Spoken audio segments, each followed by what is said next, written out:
Welcome back, ladies and gentlemen, to another episode of Run Amok. I am your host, Javen Sakar, and I apologize for my very long hiatus, folks.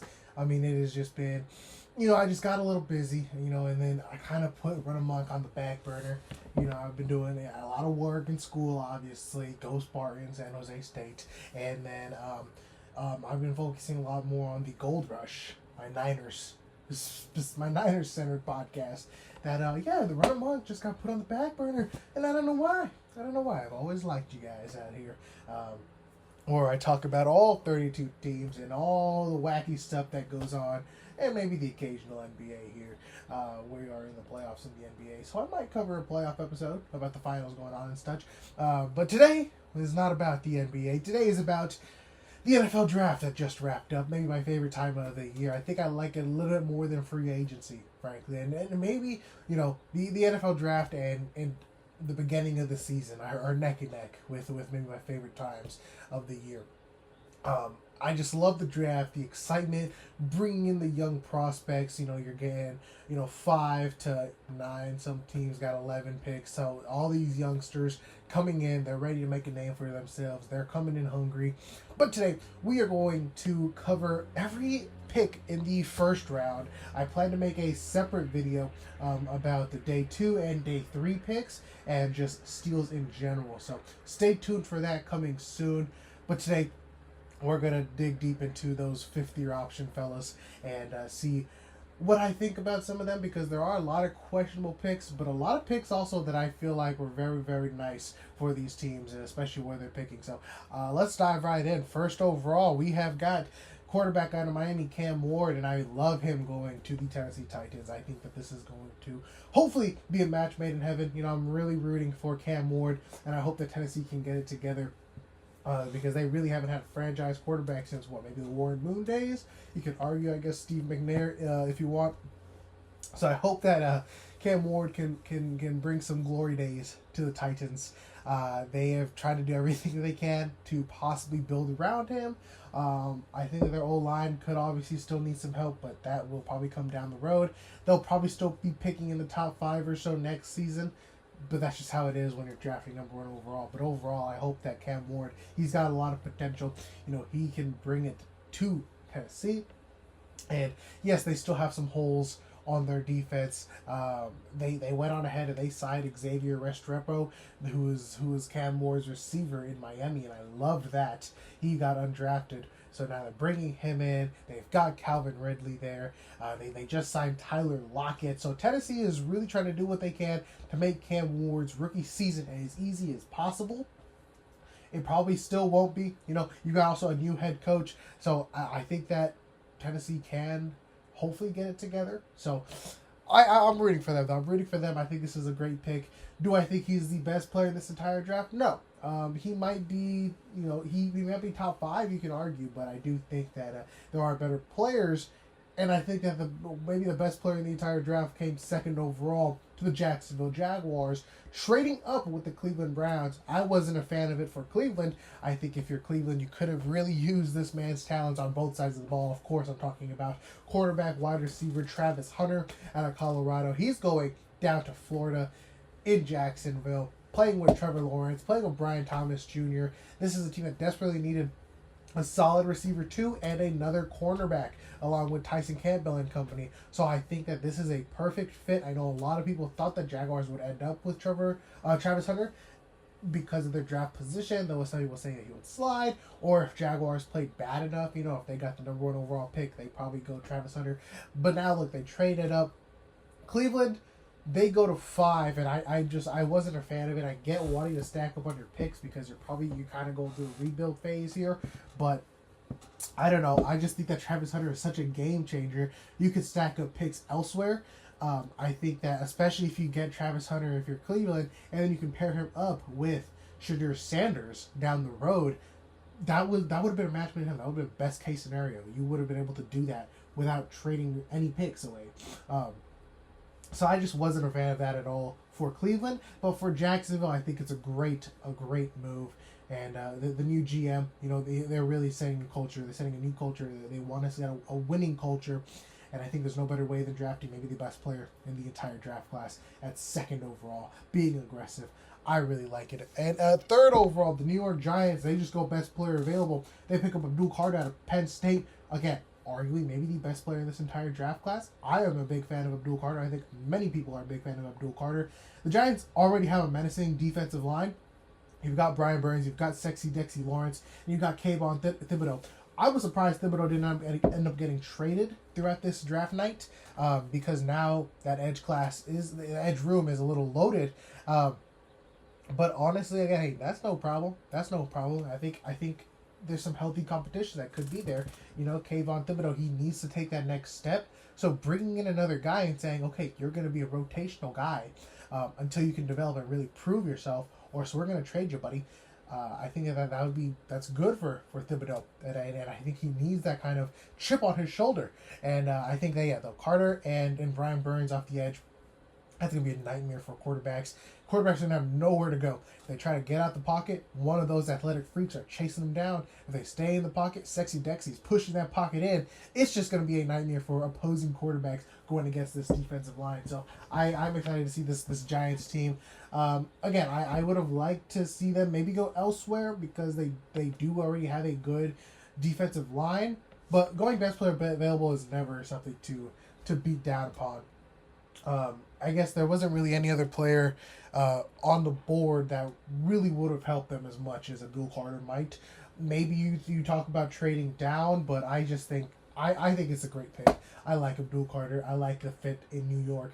And New York, they do have another pick that we'll get into in just a little bit.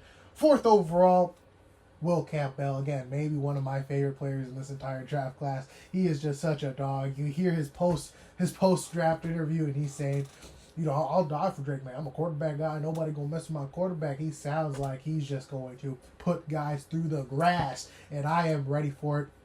Drake May needed this guy for his blindside protection.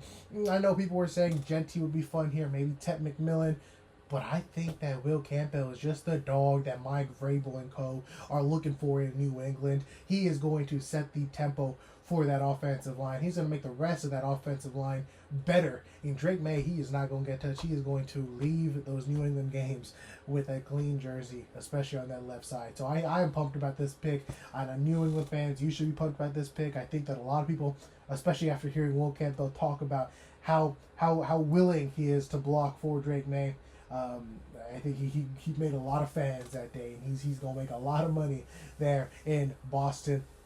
And then going on to the fifth overall pick, we talked about the Cleveland Browns trading down here. They pick up Mason Graham, defensive tackle out of Michigan. And again, probably the best player available on the board. I just don't feel like it was the biggest positional need for Cleveland. And frankly, I thought they should have traded down again because you already have Myles Garrett on the defensive line. And I get wanting to make him happy and getting him a partner there. I think you could have addressed the position later down the draft because this is such a stacked defensive line class. The Browns, you need a receiver. You need defensive help, especially in the secondary.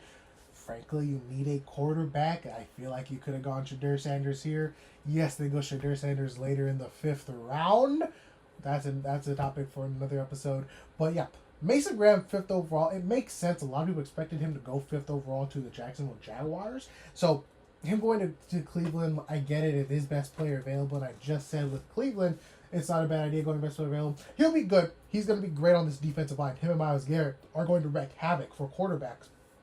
I just feel like for Cleveland, you trade down one more time, you get another good player later in the first round. Plus, you stack up more picks. You might have been able to get a future first with how some teams are moving in this draft, as we'll get into later on in this video. Sixth overall, the Las Vegas Raiders. They go running back out of Boise State, Ashton Genty, and that is just a fun pick.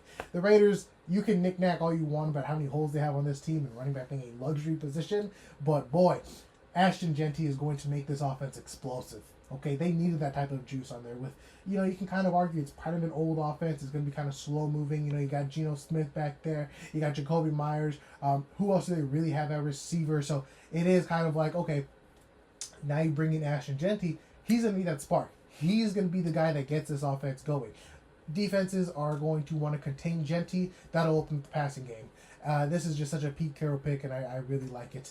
He's going to be used just like, Marshawn in Seattle and such. So I do like this pick for Las Vegas. And another kind of culture-setting pick. We see a lot of these new head coaches picking culture-defining picks, and I think Ashton Jeanty is one of them. 7th overall, the New York Jets go Armand Membu. This is just the responsible pick. They needed a right tackle. They've got such a wall at that offensive line now for Justin Fields at that quarterback. Yeah, this is a great pick. I think Membu is a really good offensive lineman. Some people had him over Will Campbell. Some people argue he's kind of small. I thought he was kind of big. People were saying he might play guard at the next level. I don't know about all that nonsense. This is just perfect, though. People always say switching positions, like Will Campbell, will he play guard? Can he play right tackle? No, he went to the Patriots. He's going to play left tackle. Armand Membu, he went to the Jets. He's going to play his college position. He's going to be a right tackle for the Jets. And him and Olu Fashanu, maybe one of the best young tackle duos in the entire NFL. This is a great pick for the New York Jets at 7th overall, and a lot of people, frankly, expected it. 8th overall, the Carolina Panthers. Another very responsible pick going to Ryan McMillan, pairing him up with Bryce Young coming off of his hot ending of the season. You got him, you got Adam Thielen. I like what Carolina is doing. They just went and they signed Hunter Renfrow as well. They are wanting to make Bryce Young's life as easy as possible, and I love it. I think that Dave Canales has done a great job pulling out the best of Bryce Young and really building around him. People were wanting Carolina to go defense here. I think I'm guilty of it as well. I've had them go Will Johnson. I've had them go edge rusher. But in my last mock draft, I did have them going McMillan because I just think that he's the type of guy that Bryce Young needs. Adam Thielen, he'll get open. He'll get himself open.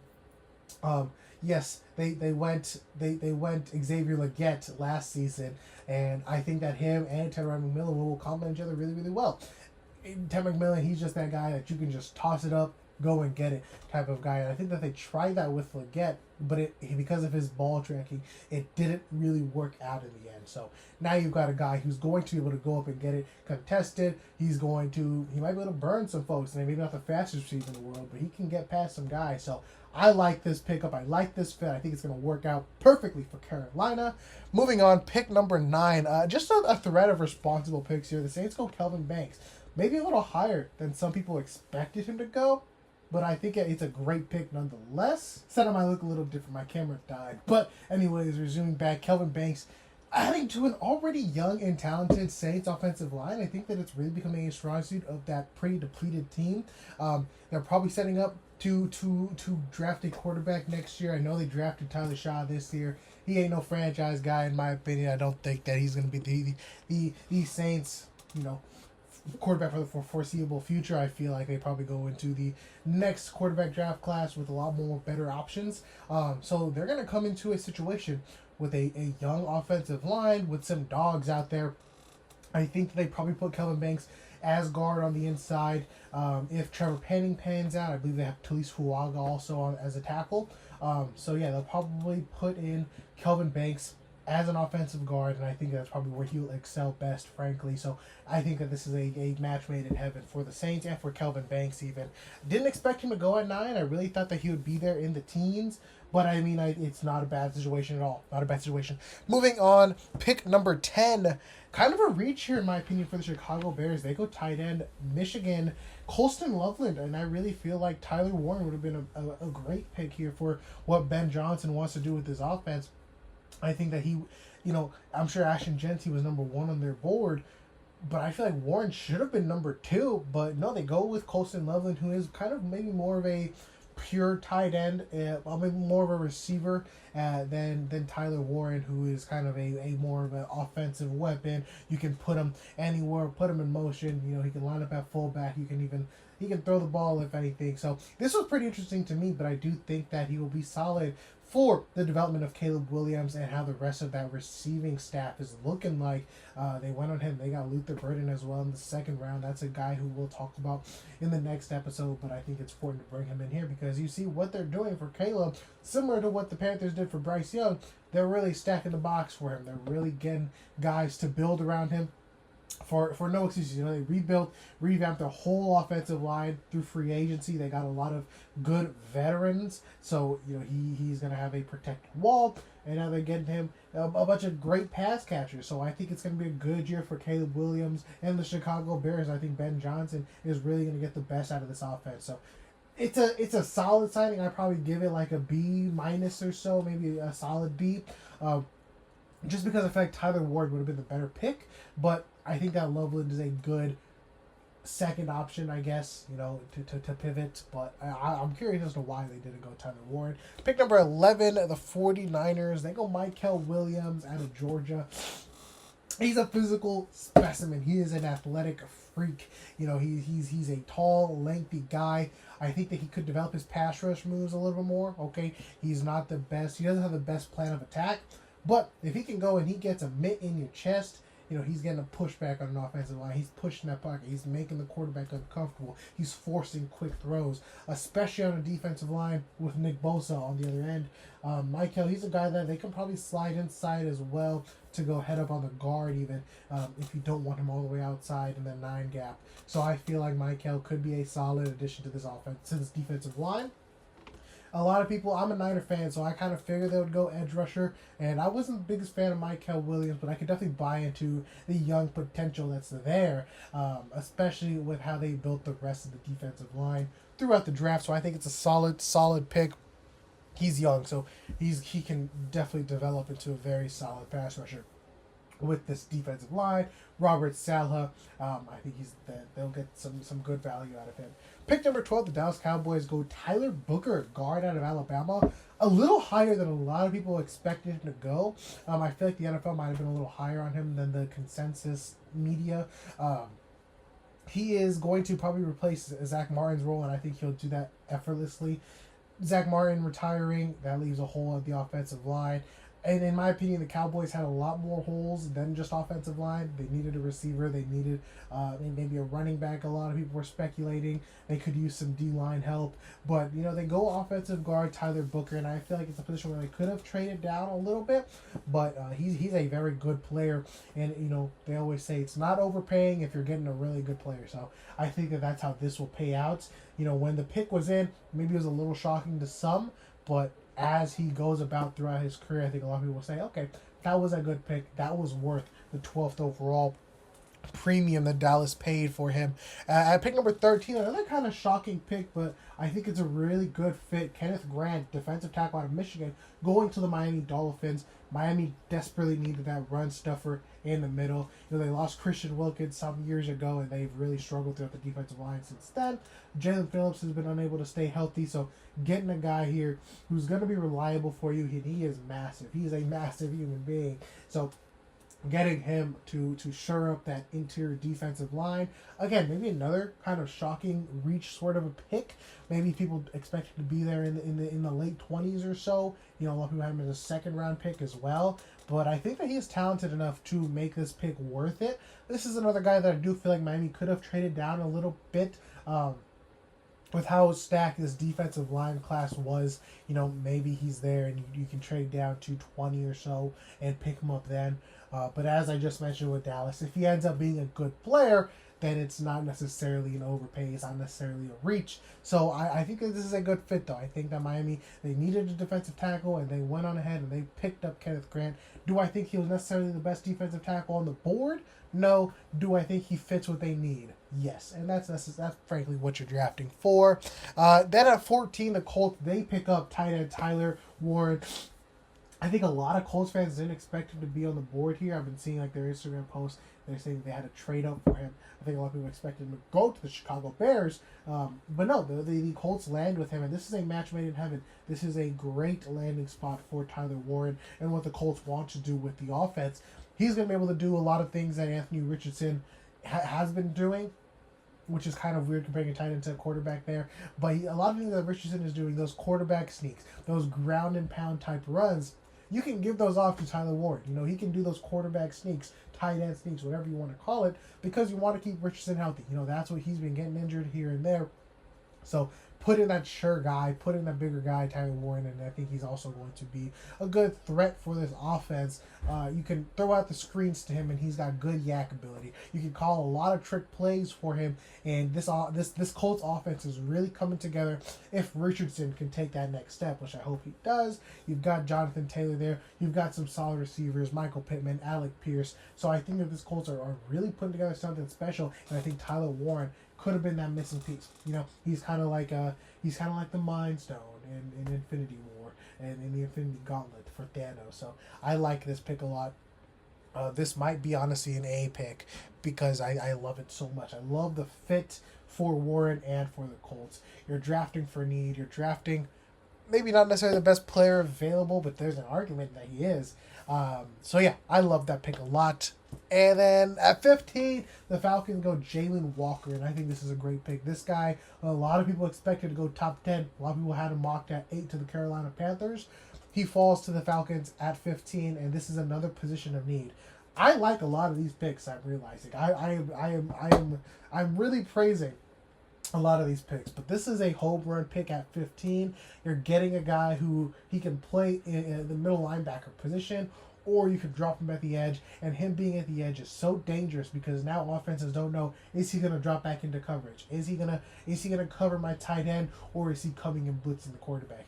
If you give him that freedom, I think that coach is going to be able to pull that out of him and really get the best out of Jalen Walker. He's a little bit undersized as an edge rusher. I think he'd be a dangerous weapon inside that front seven, so you can kind of mix and match him, really confuse offenses about what Walker is doing, and if he progresses to be that really, really good player, then he becomes even more dangerous because now it's just you're giving him free range to do whatever he wants. I feel like you can kind of see that comparison with Micah Parsons. Parsons maybe a little bit bigger, a little bit stronger, but in that versatility factor we saw early on in Parsons' career when he was playing a little bit of coverage, but then he developed as a pass rusher. So maybe the same can go with Jalen Walker here. The Falcons, I love this pick. You'll see I'll get back to them later on, though, where I'm not such a big fan of what they do. But at pick number 16, the Arizona Cardinals go Walter Nolan, who I do think was maybe the best defensive tackle in this class outside of Mason Graham. I like him over Kenneth Grant. He is more of a pass rusher type of defensive tackle, so he's just a little bit better with his hands. He still also is a little bit younger. He still has some progress to do, but I think that the Cardinals, they want to build up that defense a little bit more. So this is a good pickup for them. Building up that defensive line, I like it a lot. They go Will Johnson in the second round. I don't really want to talk about that too much in this episode, but the Cardinals did a lot of good things on the defensive side of the ball. And I like Walter Nolan going to them because if he can grow to be a productive pass rusher, that's great. And he's going to be able to learn under Calais Campbell too, so he's going to build up that run stuffer. So I like Walter Nolan as a player, and I like him going to the Arizona Cardinals. Shamar Stewart to the Cincinnati Bengals. Maybe the first pick that I truly have a problem with. I guess I had a problem with Mason Graham. I don't think that the Bengals should have gone Shamar Stewart here. I know that they needed to go defense, but Shamar Stewart is just more of a raw, talented prospect. He's got a lot of developmentation to do. He only had 4.5 sacks throughout his whole college career, so the production numbers aren't there. But the physical specimen is there. So he has the physicals, he's got the length, he's got the explosiveness. I kind of compared him to Jadeveon Clowney. He's got that one play where he totally disrupted what the offense was trying to do. He needs to get better with his hands. He needs to be able to shed blocks better. Kind of the same similarities to Michael Williams. Difference is Michael is going to a good defensive scheme. The Bengals, there's a lot of question marks there. So I think that the Bengals should have gone maybe a more sure pass rusher or offensive line or something in general. So Shamar Stewart, I think he's a solid player. I just don't think he went to the right team, and I don't think the Bengals necessarily picked the right player. They needed defense. They needed especially defensive line help, but I don't think Shamar Stewart should have been the guy that's gonna do that. Unless if you're really trust that you'll be able to develop him, we'll see what happens there. Pick number 18, the Seattle Seahawks go Gray Zabel. I think everybody mocked this. I think this was maybe the easiest pick to predict. Zabel, he's just so good at doing what the Seahawks want to do, especially after signing Sam Darnold. You've got that pairing of Kenneth Walker and Zach Charbonnet, so they're gonna ground and pound. And Zabel he's that great athlete that he's going to pull. He's gonna bring guys down with him, and I really like what Zabel can do. Coming out of North Dakota State, he's just a dog. He is a certified dog. I love him going to the Seattle Seahawks. It's a great fit, really. And I think that this is a home run pick. This is a home run pick.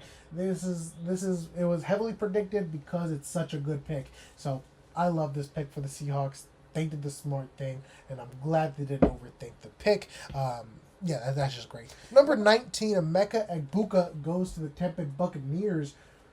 I like Egbuka as a receiver. I don't think he necessarily needed to go to the Tampa Bay Buccaneers at all. The Buccaneers have a lot of defensive holes to fill. I think Shamar Stewart would have been interesting if he fell to them. Maybe that was what they wanted, and they had to pivot because he wasn't there. But yes, you've got an aging Mike Evans who's coming off of 1,000 yards.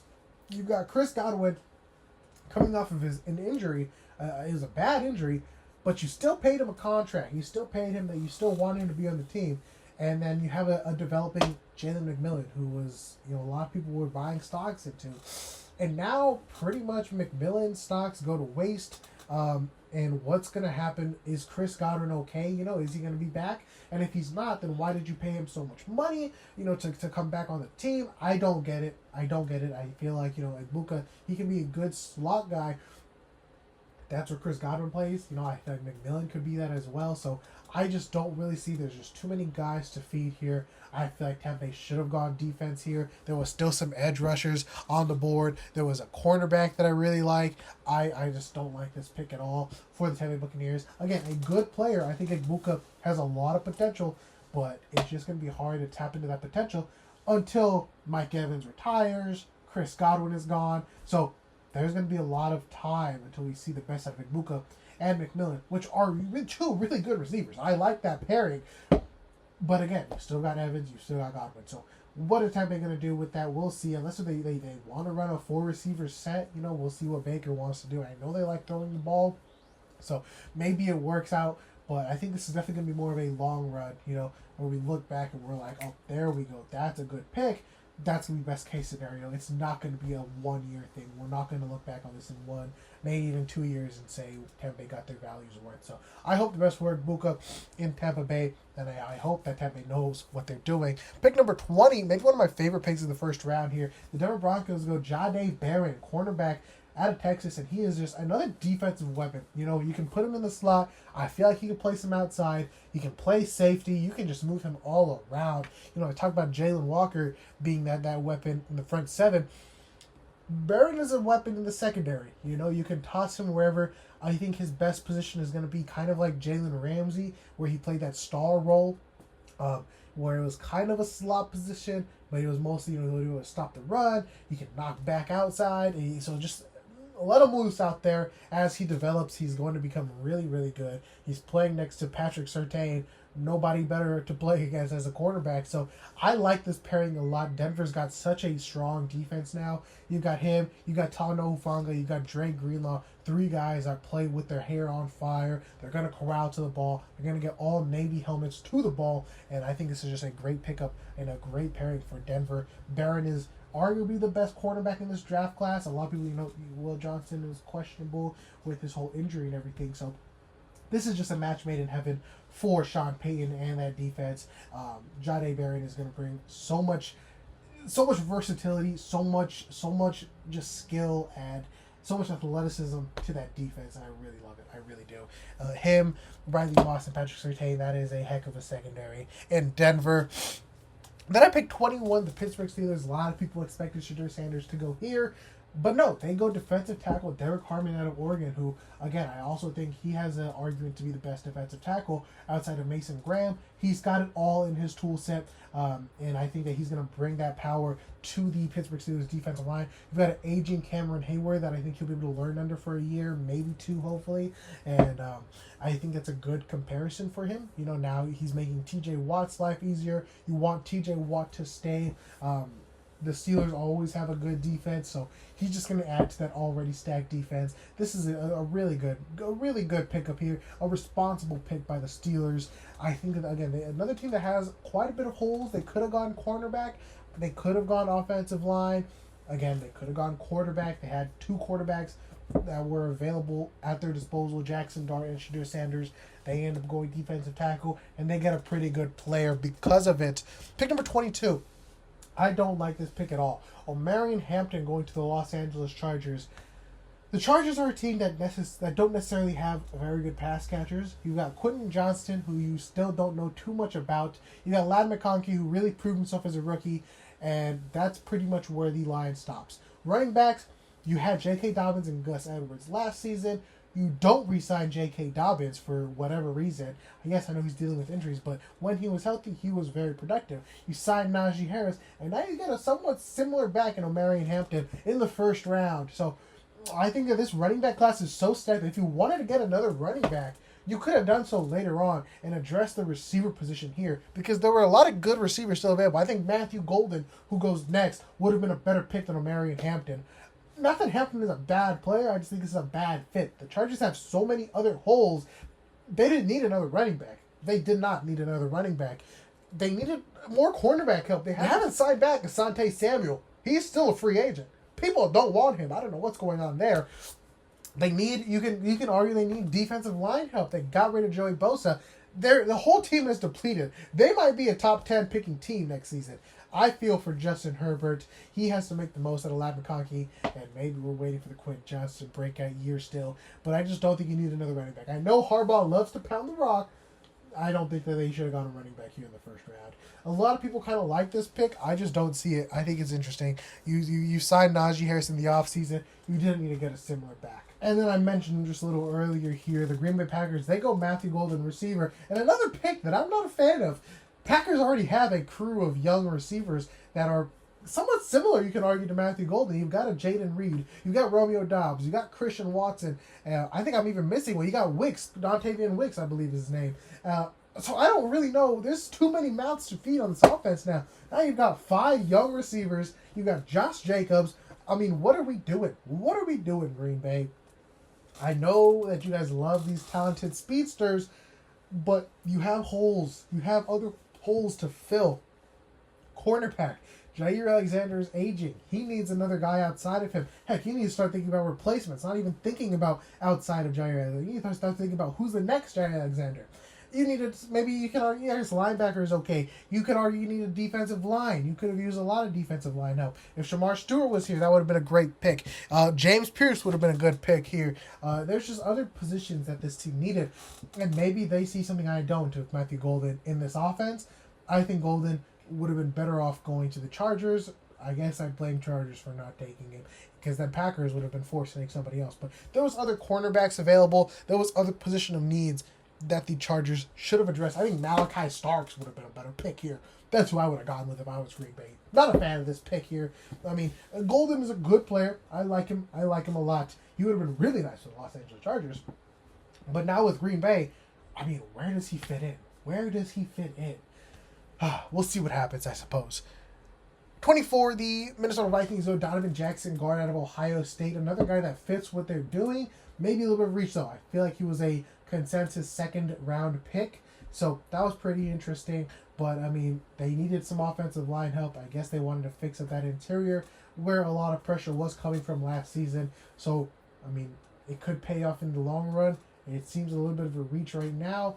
But I think it could end up becoming a solid pick. He's a solid player, so we'll see how that goes. He fits with the Vikings want to do with their zone run scheme and such. Pick number 25, the Giants. They trade up, and they pick up quarterback Jackson Dart out of Ole Miss. Another pick I'm not a fan of. I just don't think that Dart is as good of a prospect as Shadur Sanders.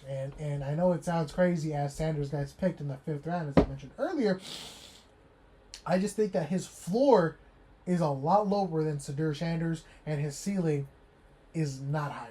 I think Sanders' ceiling is very much higher than Jackson Dart. He's very similar to Daniel Jones, point blank period. He's got the same type of, he might be less athletic than Daniel Jones, frankly. He doesn't have that strong of an arm, despite his name being Jackson Dart. I just don't know what Giants are doing. This felt like a panic run to me. Like Dable just wanted his quarterback. This is a pick that, if it doesn't end up, everybody gets fired. Everybody gets fired if Jackson Dart doesn't play. Plus, you have a loaded quarterback room now. Russell Wilson, Jameis Winston, and then this first round rookie. So who starts week 1? When does Jackson Dart come in? Does he start week 1? Does he come in week 4, week 5? What happens? What if Russell Wilson plays really, really good and you don't need this guy? It's just a pick that I just don't think is going to pay out. There's too many question marks here. If you wanted to go with quarterback, stay put, trade up in the second round or something, because you're paying a premium now to get up for a quarterback. And I just don't think it was a good idea. I guess, again, you have that fifth-year option now, and that's why you want to do it, but I just don't understand it. I think it was a bad pick. I don't like what Dable. I don't know. We'll see what happens. I don't think it's a good pick, though. Jackson Dart, solid quarterback, not a first-round quarterback, and I do think Shedeur Sanders is marginally better. And then at 26, we have another trade. The Atlanta Falcons give up a future first-round pick to the LA Rams for James Pierce Jr. This was a draft class where a lot of people were saying nobody really wants to trade up because there's nobody worth trading up for, and that is the case with these last two trades. Both of the trades sucked for the teams drafting. The Falcons, yes, they get another edge rusher, and now they've got a really good young tandem with Jalen Walker and James Pierce Jr., but again, this edge class is so stacked, you do not have to trade up to get a guy. The difference between James Pierce and the next best edge rusher, not that large. The difference between a first-round pick, though, and not having a first-round pick is pretty big. So now the Falcons, who knows how good they'll be next season, they could end up being another top 10 pick team, and now the Rams have that pick, which would have been vital for the Falcons. So you're really banking on Pierce and Walker working together and really fixing up that pass rush as rookies, year one. I think there's a lot of pressure to put on those young guys. The Falcons, this was a horrible pick. Not a horrible pick, a horrible trade. I like James Pierce. Him falling to 26 is good, and I just feel like Falcons, they could have lived without him. They could have picked up an edge rusher later on in the second round. He's just those other guys, and that's all I'm saying. Pick number 27, the Baltimore Ravens pick up Malachi Starks, who is honestly arguably a top 10 player in this entire draft class. He is super good, and he's going to fit in with Kyle Hamilton and the rest of that defense so well. Hamilton is going to be able to go back and play near the box more, be that aggressive guy, be that dangerous weapon, and Malachi Starks is going to control the sky. This defense has potential to be one of the best in the league. A lot of people have them going cornerback here. They still address that secondary, so I like it a lot. Malachi Starks, very underrated. I don't know why he fell so far in this draft class. Where he should have gone? To the Green Bay Packers instead of a receiver. That would have been nice. Pick number 28, the Detroit Lions go Tyleik Williams, defensive tackle at Oregon State. I think it kind of came as a shocker. A lot of people didn't expect him to be a day one pick. But, the Lions, they needed to address the defensive line position. Maybe they wanted to go James Pierce Jr. or something. But he wasn't available, obviously, because of the Falcons. So they go the next best thing. They address the interior D-line, which was a big position of need. It was a big hole in the Detroit Lions team in general. So they address it, and they pick up a guy who they believe is going to be the best for them, and I like it. I think it'll be a solid fit. Don't know too much about him. I didn't do much homework about him, but I trust Will Campbell. They draft really well, so I feel like this will probably pay dividends. Next up, pick number 29. The Commanders go Josh Corley, offensive tackle out of Oregon. Him going over Josh Simmons is pretty interesting to me.